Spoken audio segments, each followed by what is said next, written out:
여호와를 경외하며 그의 길을 걷는 자마다 복이 있도다. 새벽 이슬 같은 생명의 기도자 여러분, 주님의 말씀 앞에 서는 시간, 그 말씀을 읊조리며 우리 안에는 기도가 열려지는 영광이 주 안에서 새벽마다 복되기를 바랍니다. 오늘 우리가 읽어갈 하나님의 말씀은 시편 128편, 129편입니다.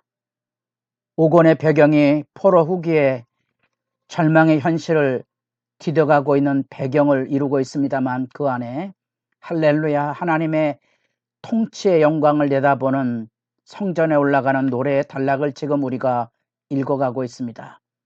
우리는 128편에서 루터가 결혼식 시라고 소개했던 여호와를 경외하며 그 길을 걷는 자마다 하나님이 주시는 그 복됨, 복이 있도다.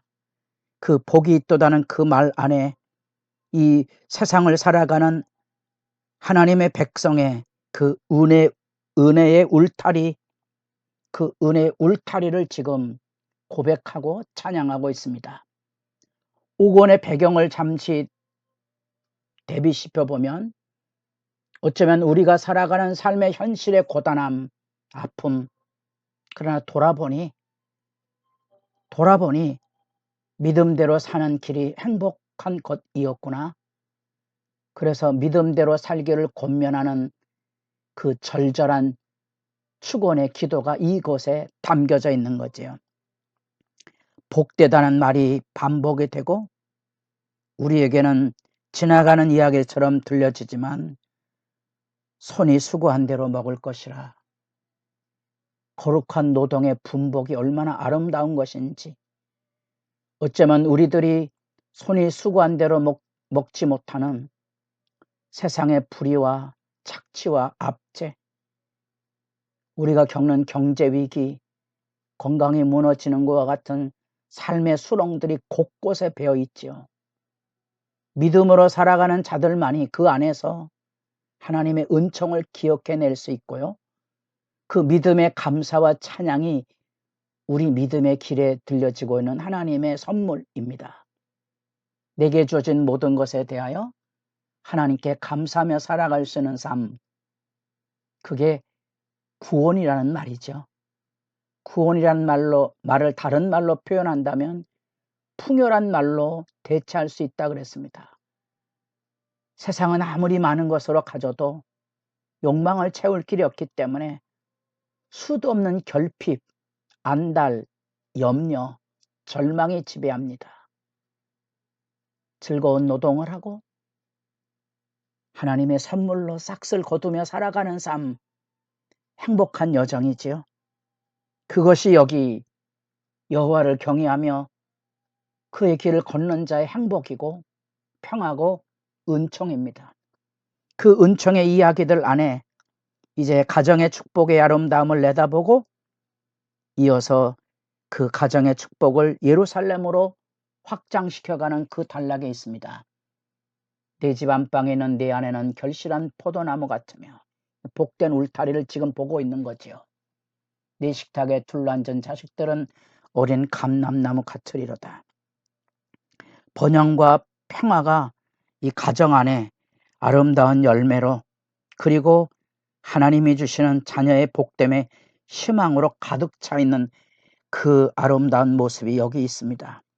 이 아름다운 모습이 곧 제사장들이 백성들을 맞이할 때 부르는, 외치는, 선언하는 축복 기도문, 우리가 민수기 6장에서 만나는 여호와의 그 지켜보심, 여호와께서 눈동자처럼 지켜봐서 복되게 하시는 그 은총의 실제, 그 선연한 그림을 우리가 보게 되고요.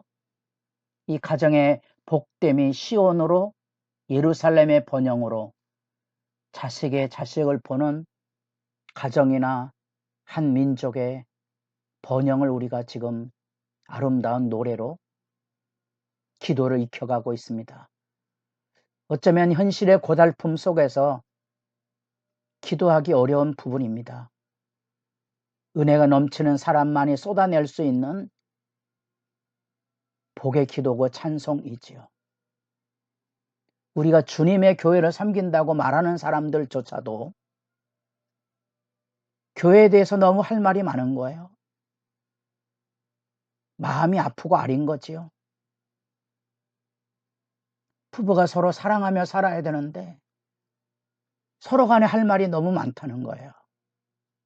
왜냐하면 이 하나님이 주시는 풍요로움을 잃어버린 삶의 방황이고 실제적인 악의 지배죠. 악을 쏟아놓는 겁니다.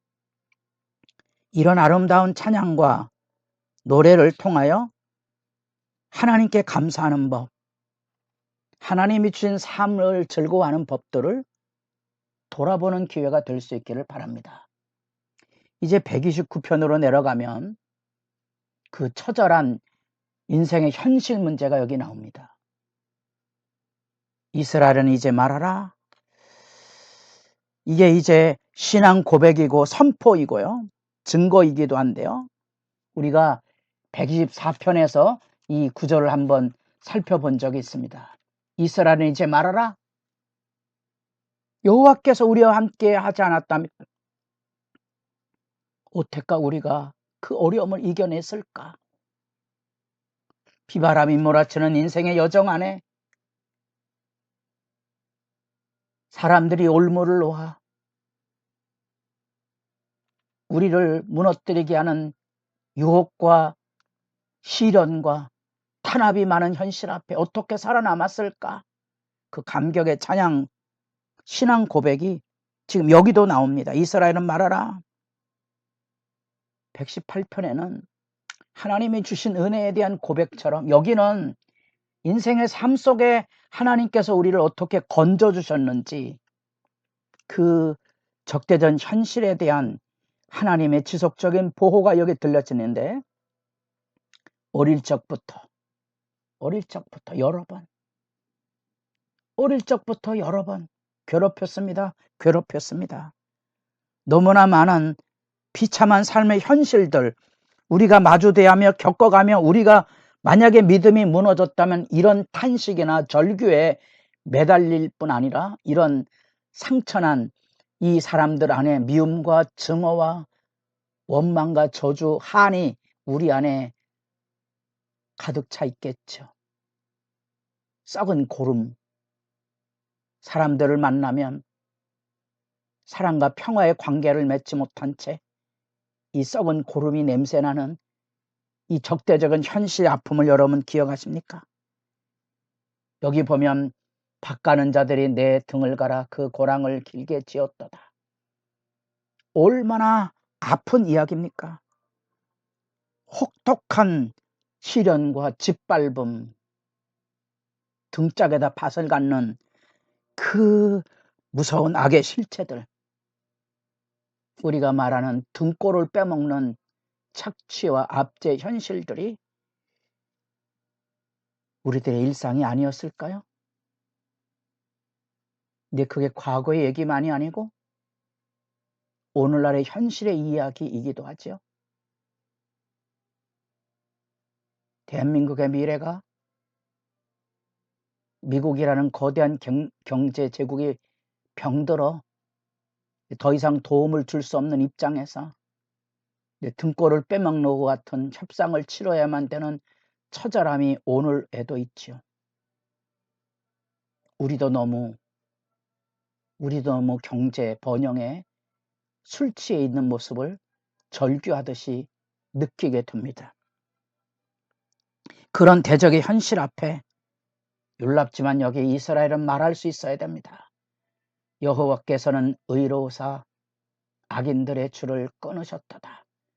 무릇 시온을 미워하는 자들은 수치를 당하여 물러갈지어다. 결국은 그 모든 괴롭힘과 아픔의 그 근원에는 하나님에 대한 미움, 하나님에 대한 부정, 하나님에 대한 조롱이 바로 믿는 자들에게, 바르게 사는 자들에게, 약자들에게 쏟아지고 있는 현실이 그대로 여기 지금 그려지고 있는 겁니다. 그럼에도 불구하고 이 찬양과 기도 안에 담겨져 있는 믿음의 승리는 무엇입니까? 하나님은 공의 하나님이시라는 거. 그래서 그 정치적 군사적인 압제와 착취와 등골을 빼먹는 것 같은 시대적인 불의에 대하여 하나님께서 그들을 결코 살아남지 못하도록 하나님의 심판이 이루어질 것인데 그들은 지붕의 풀과 같을지어다. 유대인들의 지붕은 나뭇가지와 흙을 짓이겨서 만든 지붕이기 때문에 거기에는 풀이 자랍니다만 풀이 제대로 자랄 수 없는 그런 구조죠. 상 날아갈 것에 대한 허망함에 대한 표현이 그곳에 담겨져 있습니다. 고달픈 순례 여정에 과연 시온의 노래를 부르는 사람들의 심정은 무엇일까? 우리 128편에는 여호와의 복된 은총을 기억하고 믿음대로 사는 자들의 찬양이 그곳에 들려져 있는데 그것은 바로 125편, 126편에 나타났던 그 탄식과 아픔에 대한 믿음의 승리와 고백이 그곳에 담겨져 있기 때문에 그런 거죠. 여러분 믿음의 길에 행복한 증인이 되기를 바라고요. 적대적인 현실 아픔 안에서 마음에 악을 쌓는 사람 되지 마시고 하나님의 심판을 기다리며 사는 넉넉한 믿음의 여유가 주 안에서 분명하기를 바랍니다.